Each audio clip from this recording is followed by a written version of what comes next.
It's the hero's arc. And this is the thing. This is why when I was saying, when people say you don't know how it feels to be depressed, I say, yes, I do. The difference is how it's analyzed.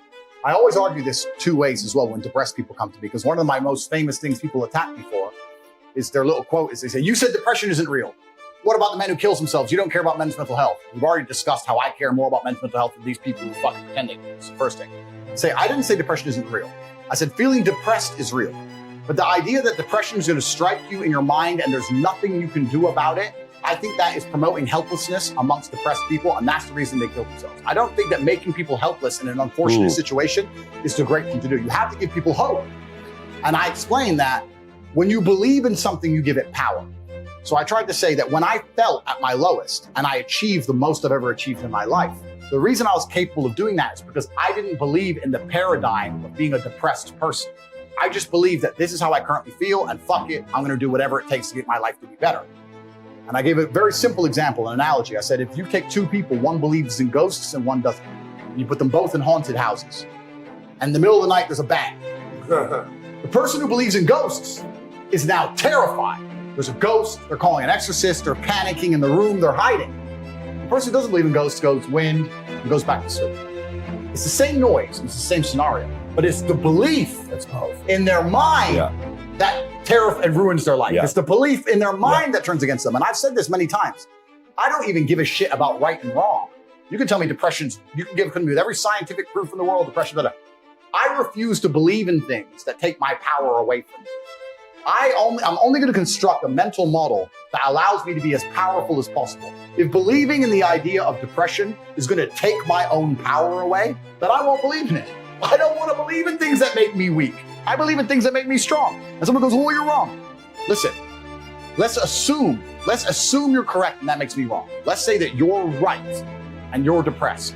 Why would I want to adopt the thinking of a man who is sad? Why would I want to think like you? Wouldn't it better to be wrong and be happy and have a sports car and a yacht and a private jet? You want to talk about right? Look at your life. Don't talk about right and wrong. Let's talk about success and results. I don't believe in things that take power from me. I never have. So when people email me and they start saying, I'm depressed. And what's funny is this, I talk to them and they desperately defend the idea of depression. I'm like, my friend, you just told me you're too depressed to be successful and depression has destroyed your life and you lost your girl. I'm telling you that the enemy in your life isn't real. And you're now sending me 10 emails a week trying to convince me that your enemy is a real thing.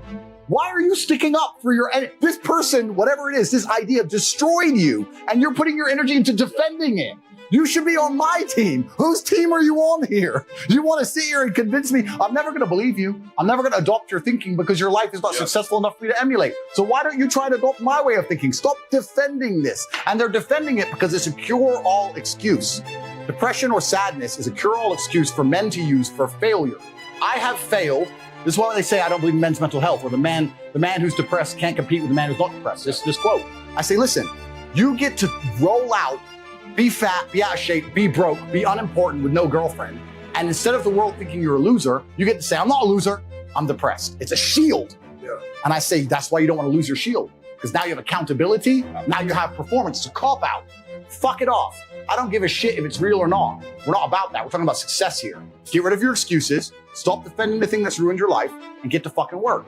And every time anyone has ever listened to me in history, ever, every single one of them's transformed their lives and messaged me positive messages afterwards. Every single fucking time. That's why I'm anti-depressant. Because that pill ain't gonna fix you the way becoming the man you wish you were is gonna fix you. It's crazy. And then they're gonna take one little soundbite. Tate doesn't care about mental health. He thinks depressed people is some bullshit. And they're gonna apply it to me. I really do believe, and I state this almost with a degree of achievement, I'm the most misunderstood man on the planet. I really believe I am. It's crazy the level. There are people out there who truly believe I am evil. And I'm nothing close to it. I'm one of the most compassionate people you could possibly meet.